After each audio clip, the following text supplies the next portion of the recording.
regardez trop Twitch sur votre ordinateur? Bonsoir. Bonsoir, bonsoir, bienvenue à notre 18e séquence de cours sur les PCB et l'électronique, aujourd'hui avec un nouveau micro, après un long hiatus de 19 longs jours.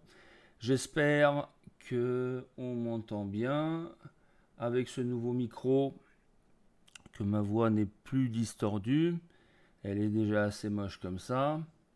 Alors, pour aujourd'hui, on va avoir quelque chose de plus léger, un petit peu moins d'électronique. On va faire plutôt des allers-retours entre Photoshop et KiCad. Mais c'est pour la bonne cause. Alors, je vais résumer ce qui s'est passé dans les derniers épisodes. Je regarde juste si ça c'est enregistré, c'est en train de streamer, donc c'est bon.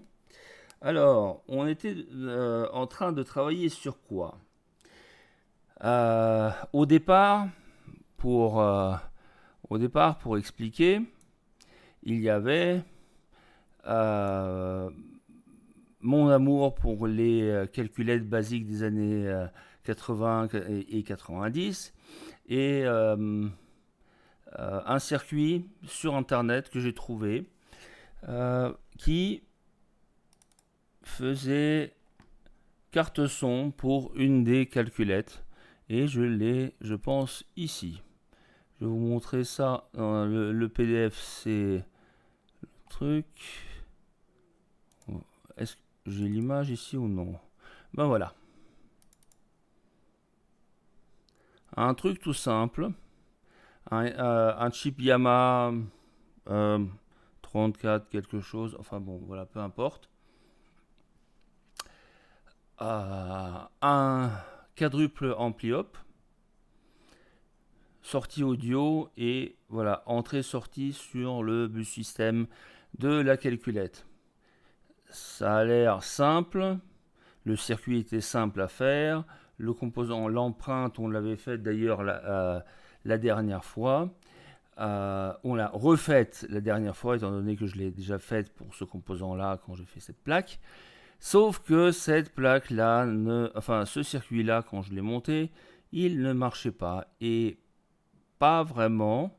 Enfin, pour un circuit inconnu, il n'y a pas de point de debug dispo. C'est très très difficile, par exemple, de débugger un système avec des données parallèles quand vous ne pouvez pas vous accrocher. Enfin bon, si, sur les pattes du truc, mais bon, il y a d'autres points à vérifier. Bon, bref, c'est plus facile.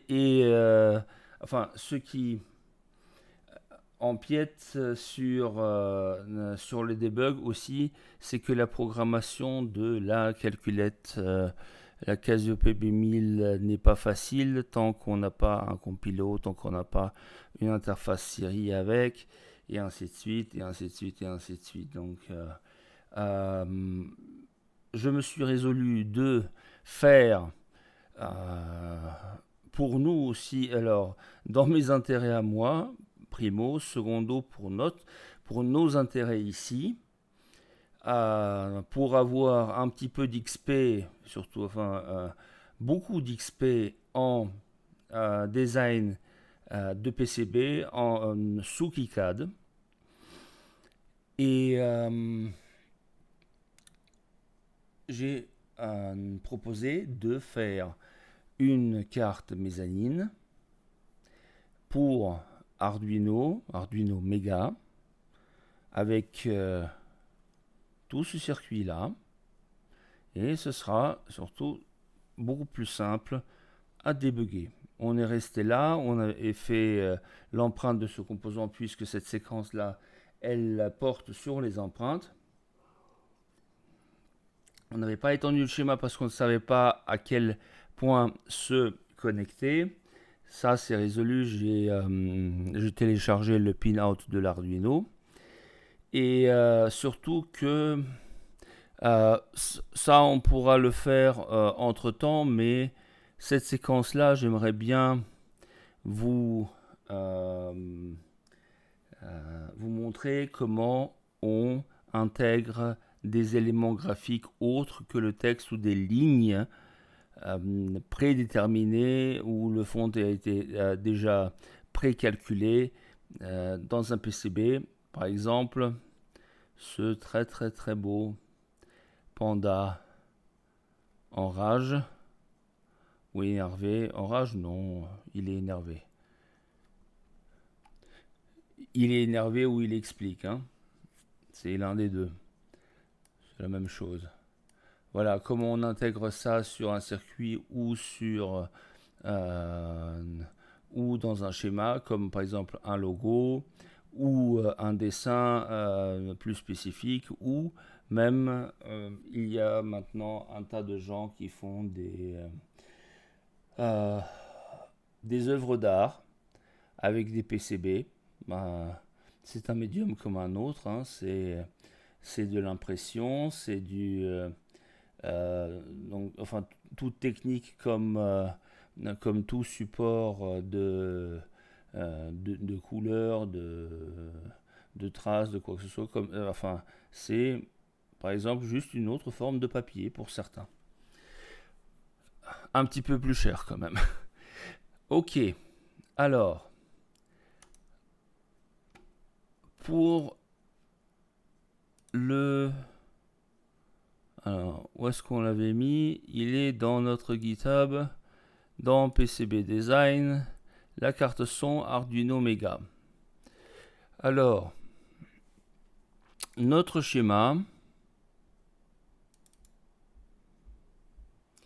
on avait fait quoi? On avait fait, on a placé les composants. Pardon, je zoome un petit peu trop, de manière trop gerbative. Alors, on a placé les composants dont on a besoin, sauf un, c'est la carte mezzanine qui est un composant à part. Ici, on a tout ce qu'il faut. Éventuellement, on pourra rajouter des test points pour les différentes lignes d'entrée-sortie entre le chip son Yamaha 2413B et l'Arduino Mega. Quoi d'autre? Enfin, qu'est-ce qu'on avait? Oui, on n'avait aucune information de comment ça se plaçait sur une carte Arduino Mega. Donc on va déjà mettre ici une carte Arduino Mega. Il va réfléchir. On l'a téléchargé. Si je me souviens bien, elle n'existe pas dans la bibliothèque des symboles standard. Je l'ai téléchargé du net. Alors on l'a dans Arduino et on a un Mega 2560 underscore shield. Voilà. Mieux peut-être. Bon, je vais le mettre pour l'instant ici. Et ça, on va transporter ailleurs. On peut le mettre sur une autre feuille hiérarchique, tout ça, machin. Mais là pour l'instant, aïe, je ne veux pas.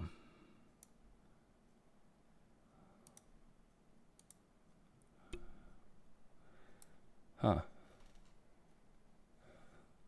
oui, d'accord. Pardon.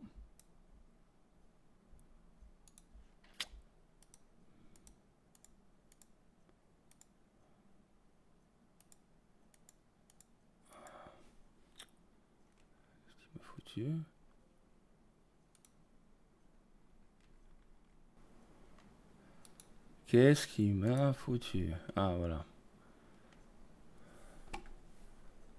J'ai... Là. Là, encore un petit peu, sinon ça va contacter VREG. malheureusement. Et on connecte RO et MO ensemble. Ah bah ça connecte pas, c'est bien.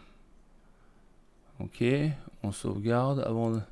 Avant toute chose, on bouge le micro un petit peu parce que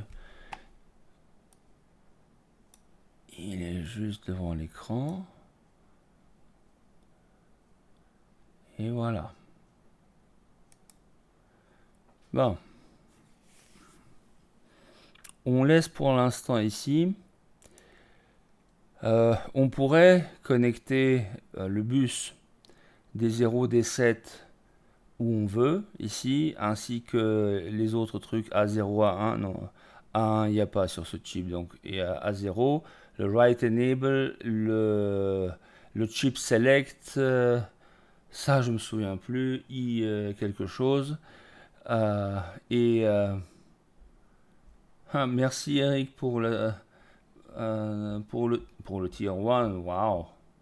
Oui, je sais. Oui, c'est ma faute.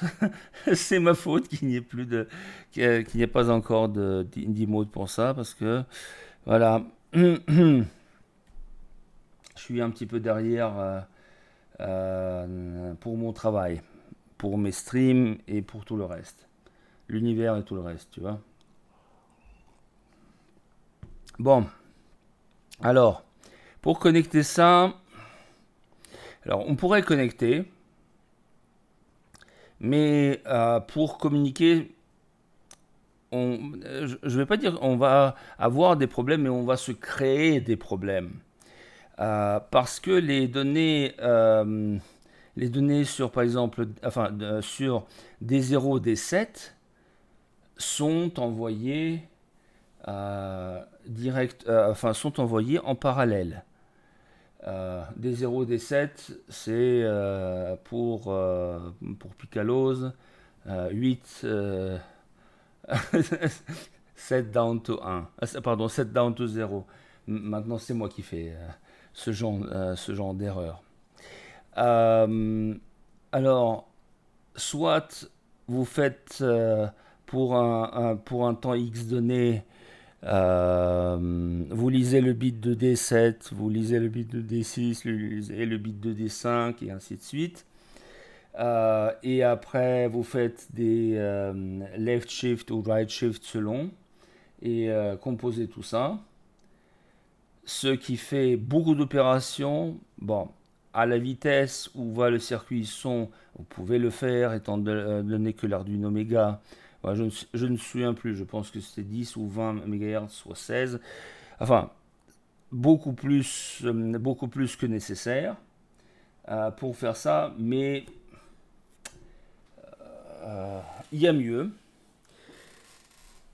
Les ports sur les AVR8 sont, enfin, les entrées-sorties sur les AVR8 ainsi que sur les pics sont ordonnées par port.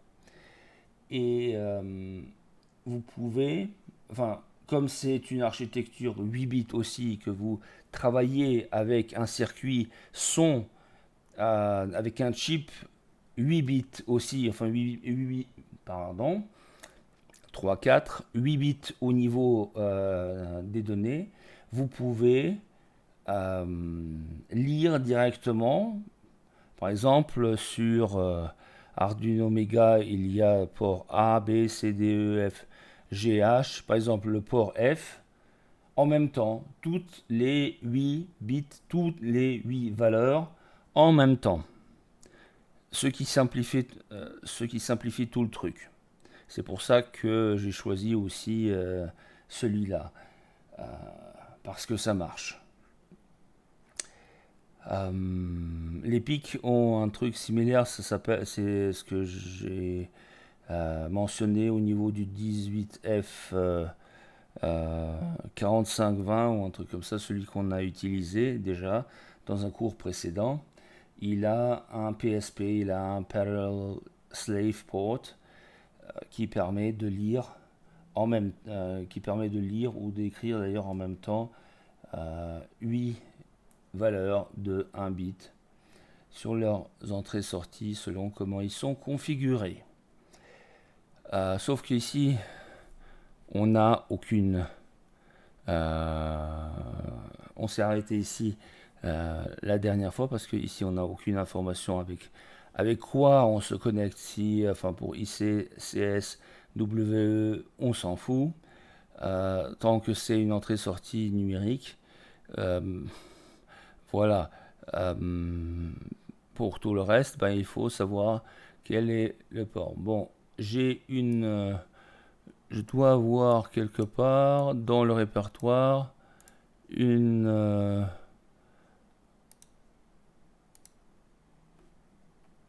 attendez. Alors déjà, une chose que je vais faire, je vais sauvegarder tout ça. Ici c'est bon. Ici c'est bon et... oui, non, ici c'est bon et comité.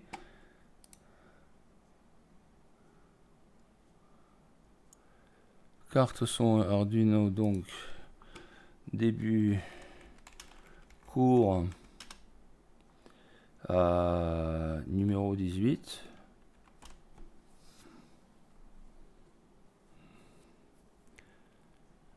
Ouais, c'est ça. Push, comme ça c'est sur le GitHub.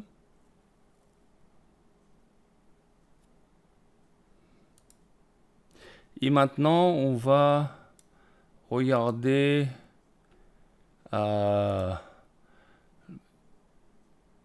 l'Arduino pour trouver un port complet ou port entier.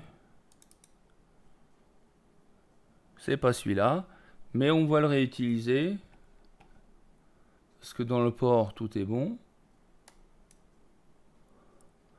On a... non, pas celui-là. Pin out, voilà. Ça c'est sur le site d'Arduino et ici on peut voir que, enfin, pour ceux qui ont travaillé avec les Arduino, ils savent tout ça, faut, enfin, le port D faut pas toucher, les trucs série, enfin à double utilisation, bon c'est pas un Teensy, donc faut pas y toucher non plus. En revanche, sur un méga, il y a quelque chose qui n'a pas d'autre utilisation. C'est par exemple ces ports-là. Regardez, voilà, par exemple, pour les ports A, tous les ports A ne sont, je ne sais même pas s'ils sont pris. Ça c'est port F. Port F serait complet à la limite. Donc on pourrait prendre pour les données port K ou le port F. Est-ce qu'on a besoin d'autres ADC? Ici, il n'y a pas d'ADC, donc tout ça, c'est du numérique. Donc à la limite, voilà, on pourrait prendre le port PL. PL 0, 1, 2, 3, 4, 5, 6, 7. Il est complet ici. Et il y a, enfin bon, il y a 5 volts ici, 5 volts ici. Bon, ça on s'en fout parce qu'ils sont là aussi autre part. On pourrait prendre cela parce que, tant qu'à faire, on laisse les ports où il y a un ADC dessus, on les laisse non utilisés. Enfin, si on a besoin d'une fonction, par exemple, une des sorties enfin pour la calibrer ou un truc comme ça avec un ADC. Bon, l'ADC ici, il n'est vraiment pas rapide, mais peut-être ça suffirait, par exemple, pour déterminer un niveau de signal ou quelque chose comme ça. Donc, on va prendre les pins ici, sauf que, comme je vous ai dit, on laisse l'électronique pour cette séquence un petit peu à part. Voilà, on a ce qu'il faut pour continuer. Et maintenant, on va s'occuper de la décoration. Ça, le document, il est à la racine du... Alors, donc, c'est cours PCB Design, carte son Arduino Mega. Le pinout, il est à l'intérieur. Et maintenant,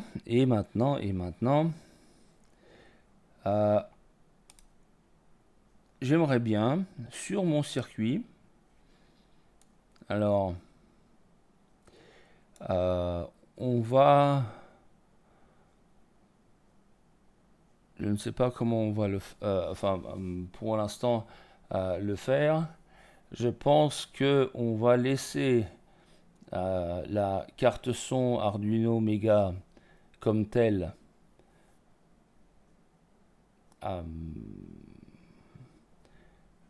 Étant donné qu'on n'a pas encore routé les connexions ici au PCB et je ne veux pas m'occuper du routage, donc on va prendre une carte vierge. On va fermer ça. On va ouvrir un nouveau projet.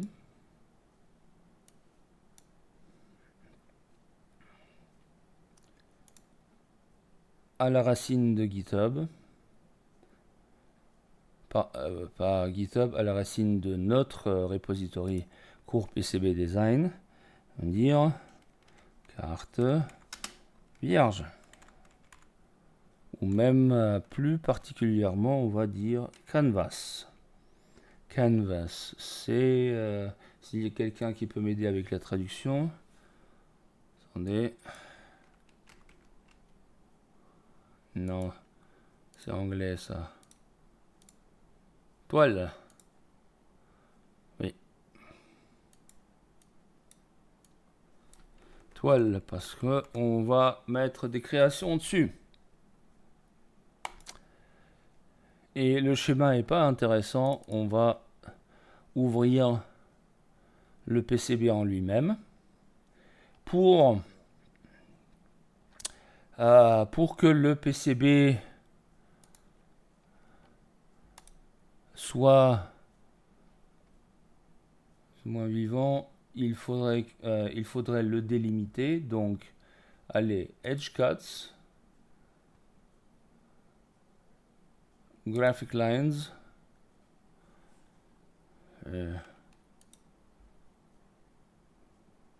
check.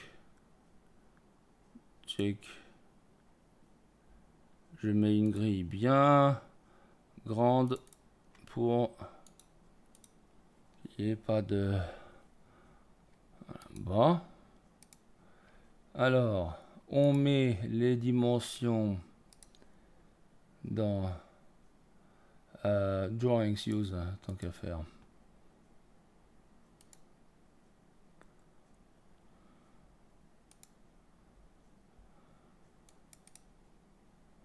Voilà. 17 cm fois...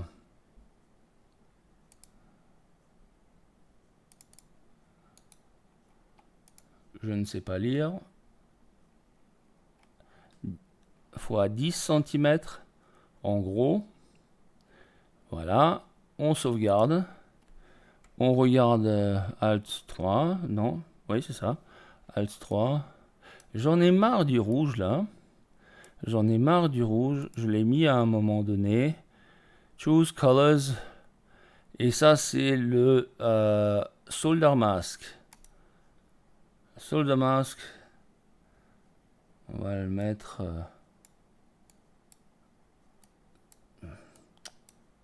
Oh putain. Oh, il est chiant. Bon, allez. Comme ça.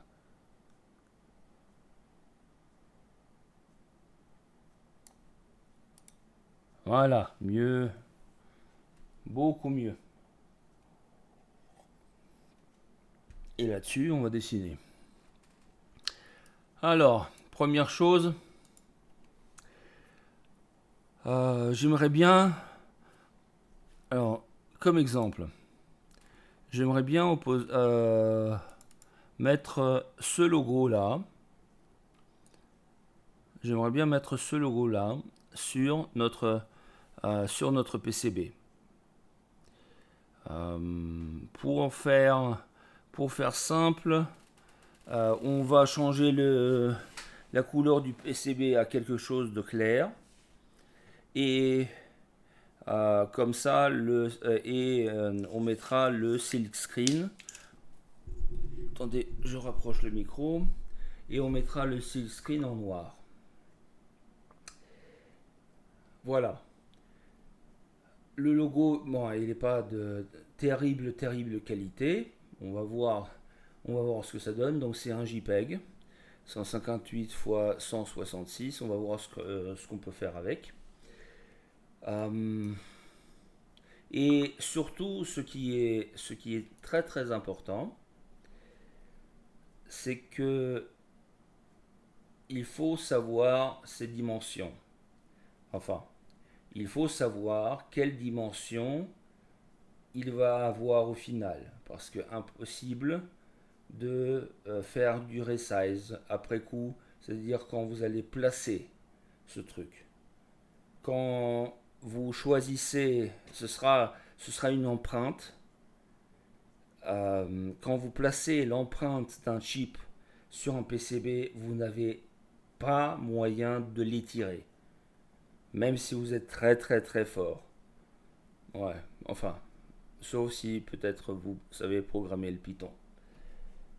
Et encore. Enfin, je déconne là-dessus.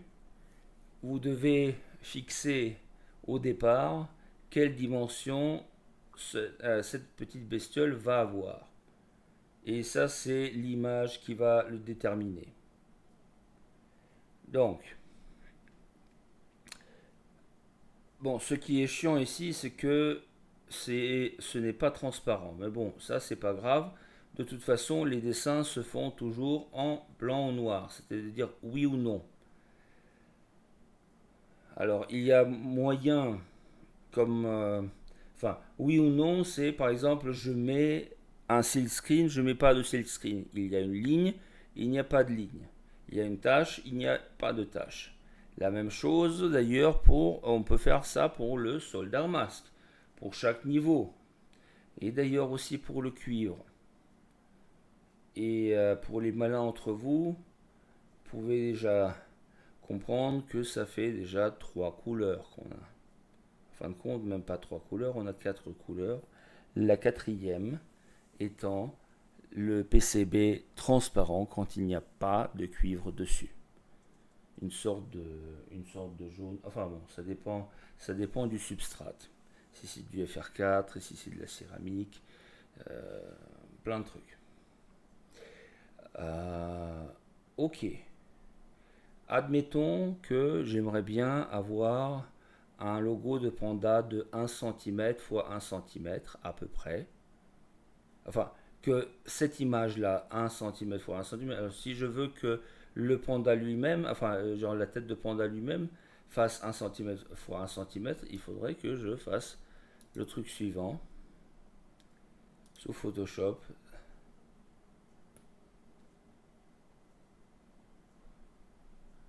C'est de faire du crop correct.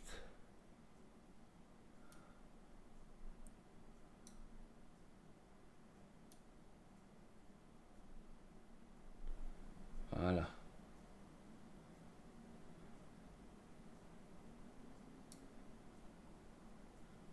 Voilà. Dire crop et save as panda cropped.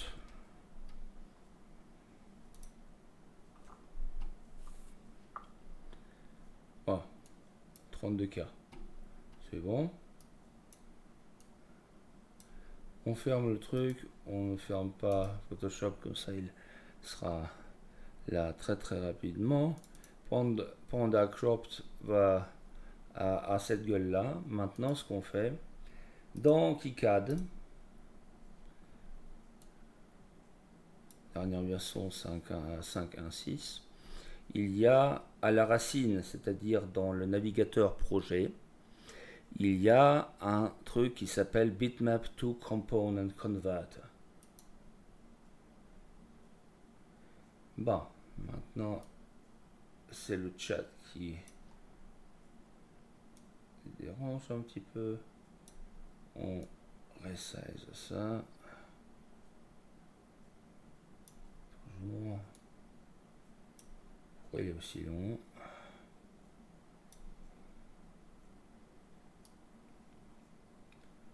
Alors, on choisit l'image. Panda, cropped. Et bon, et on regarde d'ailleurs. Enfin, si l'image n'était pas en... Enfin, l'image est en couleur, mais bon, il n'y a que deux couleurs.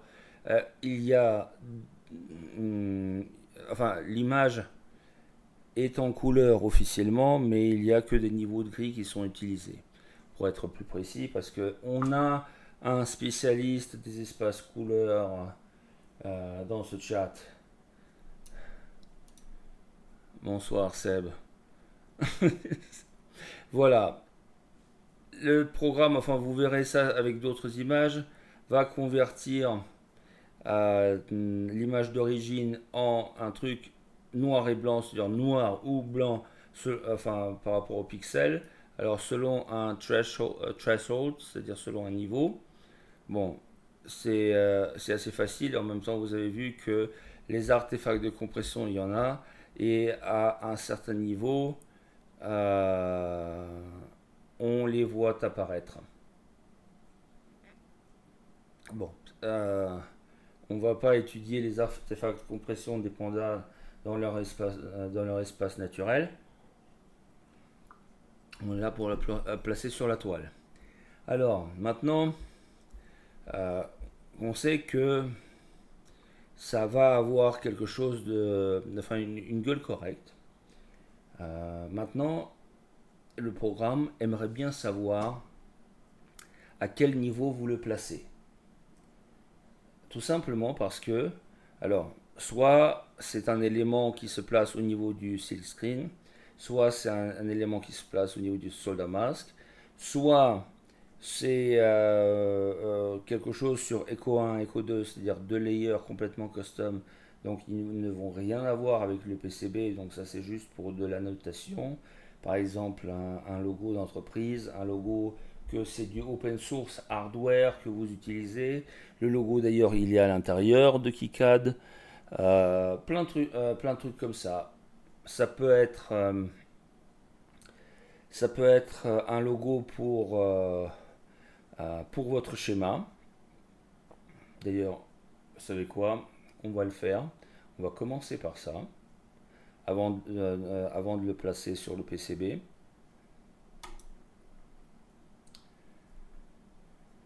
On va en faire un symbole, tout simplement. Maintenant, tout n'est pas réglé. On a dit la taille. Alors, là, je ne suis pas spécialiste. Enfin, je suis photographe, c'est tout. Certains formats disent la taille d'origine. En même temps, certains formats disent juste combien il y a de pixels dans cette image. Ils mettent une valeur DPI par défaut, dots per inch, point par pouce.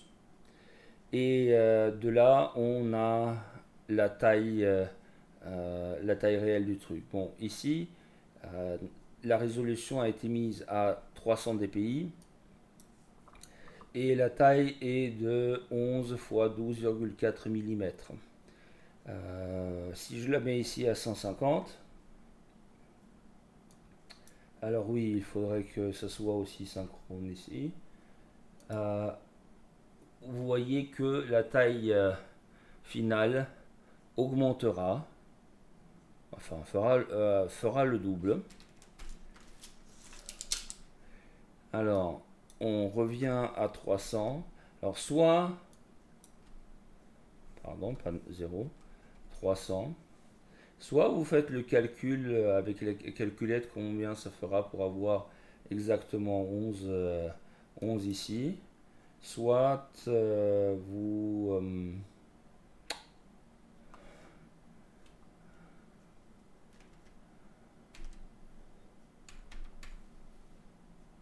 vous faites ça. Alors, étant donné que c'est du Python, là s'il se plante, je le tue.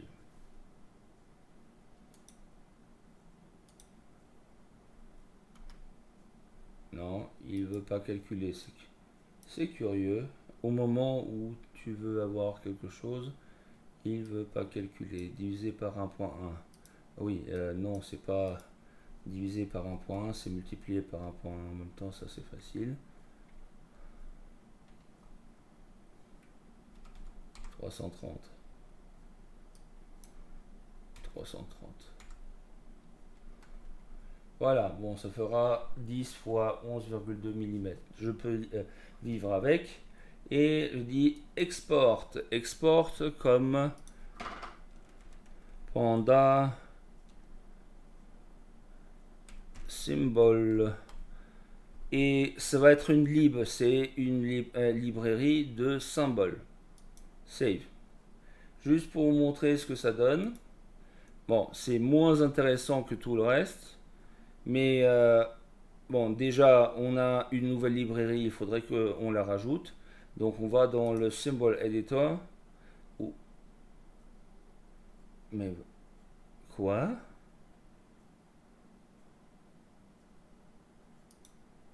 Mais il est con ou quoi?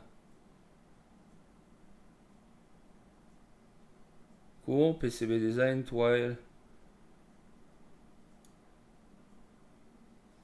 Oh, c'est curieux. On l'a enlevé. Bon. Ah oui, c'est une autre. C'est un autre projet que celui qui est sur GitHub. Enfin, c'est un autre projet que. Ah, la carte son Arduino. Pourquoi il a fait le lien? J'en sais rien. On rajoute une nouvelle librairie.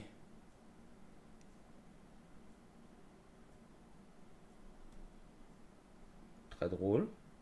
Toile. Il l'a rajouté où? Ici? Quoi? Panda symbole. Ok, voilà. C'est dans le mauvais.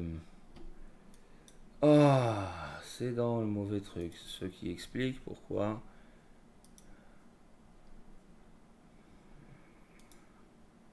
Bon, carte son Arduino Mega, on a pris le. Ah oui, parce que tous les trucs sont ici. Ça c'est clair. Panda symbole.lib. On la réimporte dans toile. Voilà.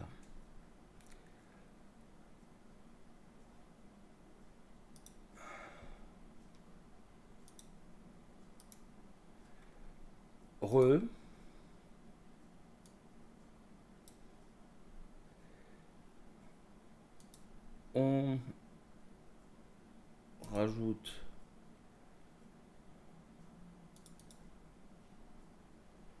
bon, global, pourquoi pas, j'aime bien le panda.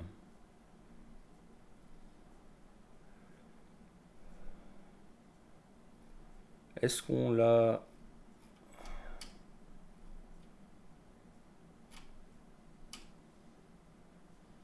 Ouais, est-ce qu'on l'a nommé ou non?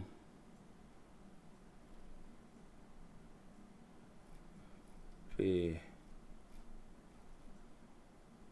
Panda, panda, panda symbole. Faudra renommer. Bon, le logo. Et voilà.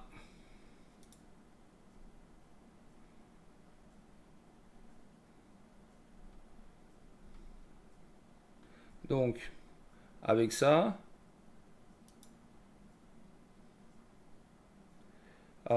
on va le sauvegarder comme nouveau symbole.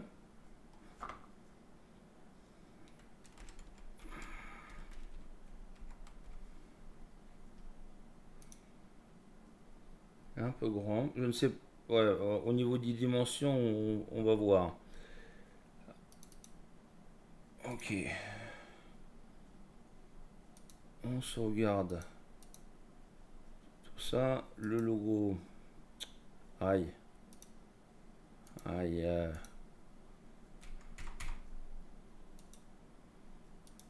Ok. Est-ce qu'on a fait les calculs normalement? Normalement, voilà. Ok. Donc, sur la toile, quand on fait un schéma, je sais pas, trait, trait, trait, trait, trait, trait, trait, trait, trait, trait. Voilà. Et on rajoute un composant quelque part ici, même là, au départ du labyrinthe.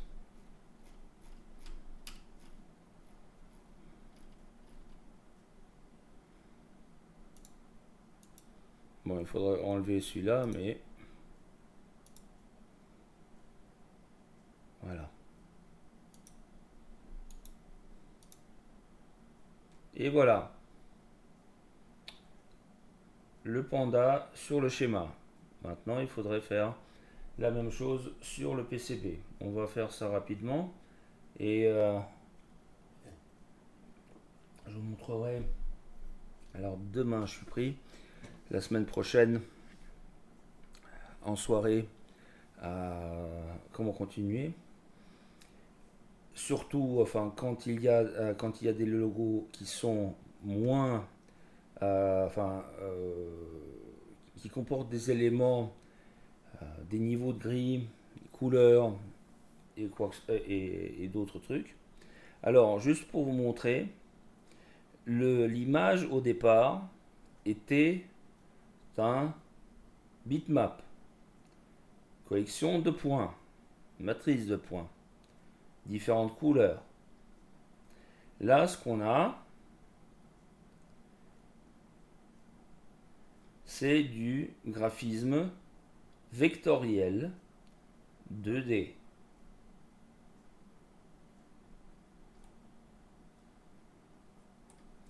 Donc, qu'est-ce que le programme il a fait? Il a transformé les points, il a essayé de choper des îlots, il a vectorisé le dessin et autant que possible l'a optimisé pour avoir le moins de points possible à dessiner, à créer. Le fichier Gerber, bon, inventé par un Autrichien, Heinz Josef Gerber, est un fichier vectoriel 2D. Donc vous pouvez vous imaginer si vous voulez faire un graphisme, par exemple un visage, où il y a des différentes teintes de couleurs de gris, vous allez avoir des problèmes. Bonsoir Bugboy. T'arrives à la fin un petit peu, mais bon, c'est pas grave, il y a le replay et il y aura les prochains cours. Et le problème, c'est que quand vous voulez faire un élément qui comporte des niveaux de gris, il faut faire du dithering. Il faut le transformer en tout petit îlot, on va le voir. Enfin, ici, bon, rouge, blanc, bon, c'est noir, blanc, qui, de loin, enfin, à partir d'une certaine distance entre vos yeux et l'image, vont faire comme si il y avait des niveaux de gris et non pas des niveaux de couleurs pardon, c'est pas déterministe, c'est discret. Discret. Alors, Voilà, maintenant vous savez comment mettre un logo sur le schéma. On va regarder ce que ça va donner sur le PCB. Rapidement. Non, pas de changement. Non, si, pourquoi pas. C'est mignon. Alors, ce logo-là, je ne peux pas l'utiliser comme tel en point libre, en symbole point libre sur le PCB. Le PCB a besoin de son format lui-même. Donc, voilà, c'est PCB New. Ça va être un KiCad Mod File. Et maintenant, on choisit où est-ce qu'on le met. Alors, je propose, les trucs standards, c'est qu'on les met toujours sur le silk screen.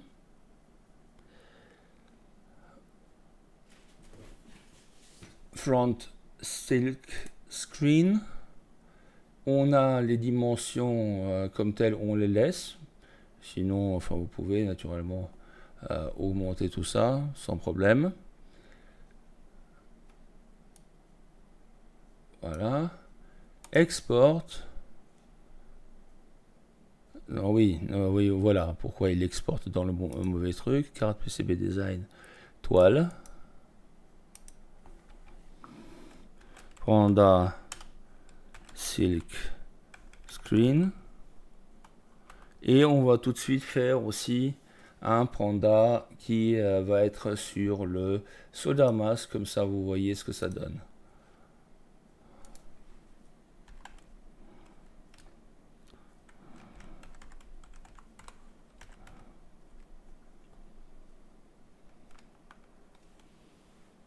Voilà. Et puis on ferme. Ok. On ferme le Symbol Editor. On rajoute. Où est-ce qu'ils sont là? Non, c'est pas ça, c'est le board setup. Les composants, on va les rajouter. On ferme. Les composants, on va les...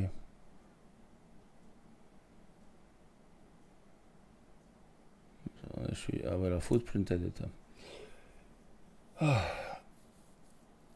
Les composants, on va les rajouter là tout de suite. On a deux nouvelles bibliothèques qui sont à l'intérieur, Silk Screen KiCad Mode et Solder Mask KiCad Mode.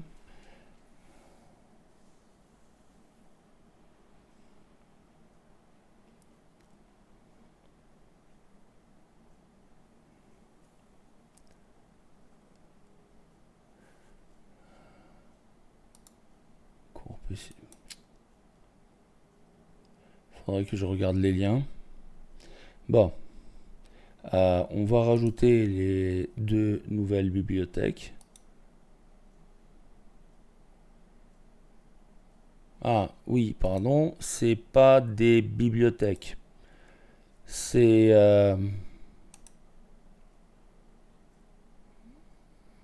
reverse. Attends. Qu'est-ce qu'il me fait là?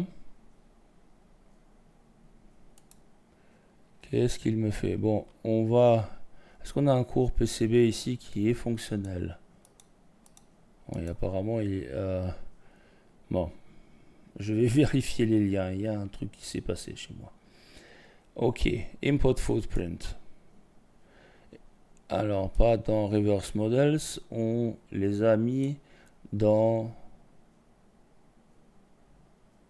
Pas ici. Là. Là. 1. Voilà, ça c'est le premier.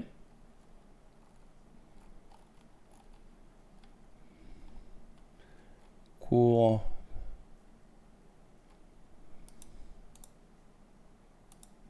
PCB. Panda Silk Screen. On va l'appeler Panda Silk Screen et on va le mettre dans cours PCB.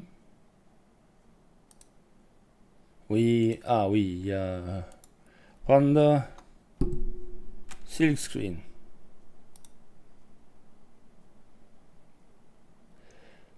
Yes, I like to create it. Bon. Après, on rajoute Là-dedans aussi. Ah, on a fait le silk screen, on met le soldat mask aussi. Panda soldat mask dans cours PCB. Voilà. Maintenant, on a deux trucs à l'intérieur. Parfait. Le footprint editor, il est content. Maintenant, on va ouvrir notre toile. Et on va placer directement ces composants. On n'a pas besoin de les avoir dans le schéma. On peut directement à la va-vite. Et voilà. Premier panda ici. Ah, court, oui. Je confonds toujours. Ça arrive. Silk screen. 1. Et le deuxième.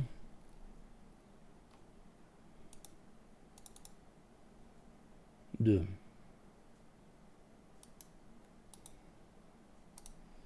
Voilà. Alors, sans trop de... Qu'est-ce que ça va donner? Voilà. Étant donné qu'on a défini que le silk screen est blanc, ça fait un panda inversé comme ça.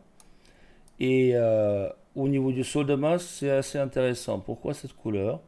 Parce que par défaut, le PCB a un soldat mask et par défaut, il a du cuivre. Pardon, ça c'est une connerie. Ça c'est j'ai confondu ingénieur et théorie. Donc la couleur qu'on voit ici, c'est enfin en théorie la couleur du substrat, c'est-à-dire de l'époxy avec le textile, ou enfin les Russes appellent ça du textolite, ce qui est assez près du truc. C'est-à-dire sans le cuivre, c'est époxy plus toile, qui est la structure même du PCB. Donc ici, ça c'est un négatif. Ça c'est un positif en plus, je ne sais pas si c'est du offset ou non, au-dessus du truc. Ça, c'est du négatif. C'est-à-dire si une surface a déjà par définition quelque chose et que vous mettez un composant qui définit que sur cette surface il y ait quelque chose, ben c'est comme ça qu'on fait des trous aussi dans le PCB. Vous mettez les edge cuts ici, et si vous mettez un cercle qui définit un edge cut en plein milieu, ben, il va donner la commande que il faut faire un trou en plein milieu du truc. Bon, il nous reste combien de temps? Alors, un petit peu trop court pour faire du Photoshop encore. Et on va le remettre à une autre date, à après-demain ou mardi. Il y a une chose en revanche que j'aimerais bien vous montrer pour que vous compreniez un petit peu la difficulté.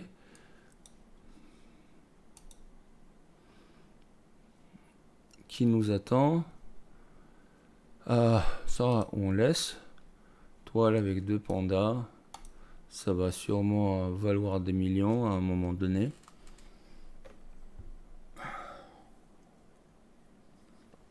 Pause hydratation. Vous vous souvenez encore du port complet qu'il y avait dans le répertoire, dans l'autre projet. Je vais le ramener d'ailleurs. Je l'aime bien. Carte son Arduino Mega. Il est où mon port entier? Oui.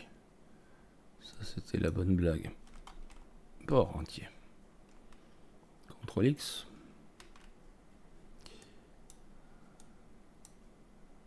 Voilà. Toile.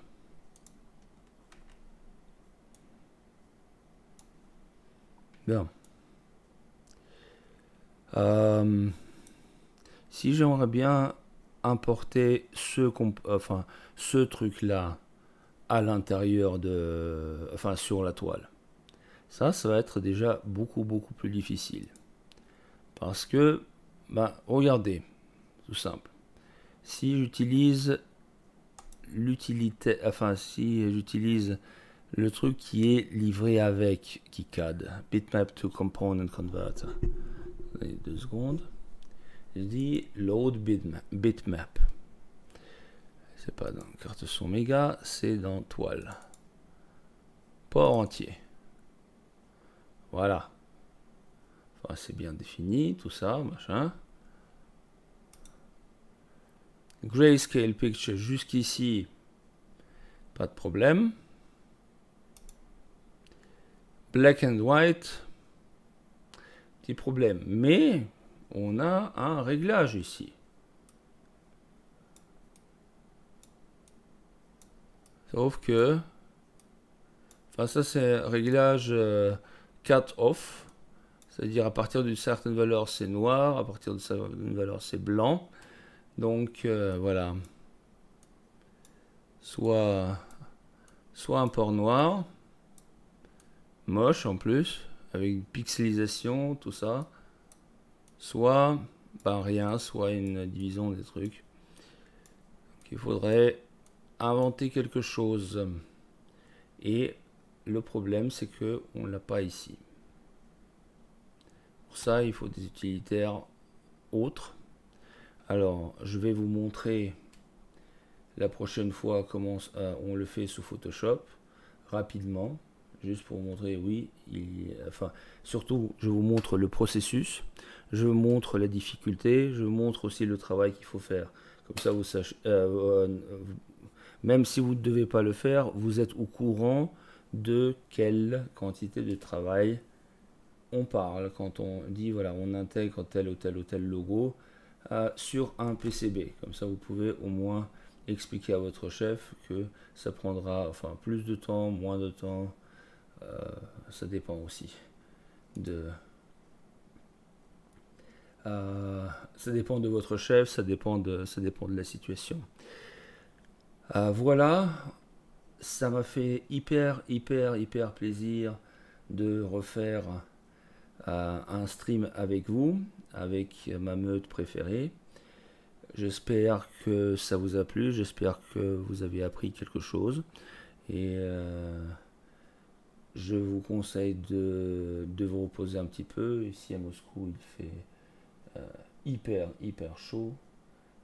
3 jours de 31 plus 32 degrés, orage de chaleur, et ça devient de plus en plus irrespirable. Heureusement qu'il y a la clim, mais elle est à bout de force aussi un petit peu. Il faudrait qu'on la renouvelle. Enfin bon, reposez-vous bien. Et voilà, je rends l'antenne. À la prochaine. Voilà, vous pouvez éteindre votre ordinateur et reprendre une activité normale. À ciao, bonsoir.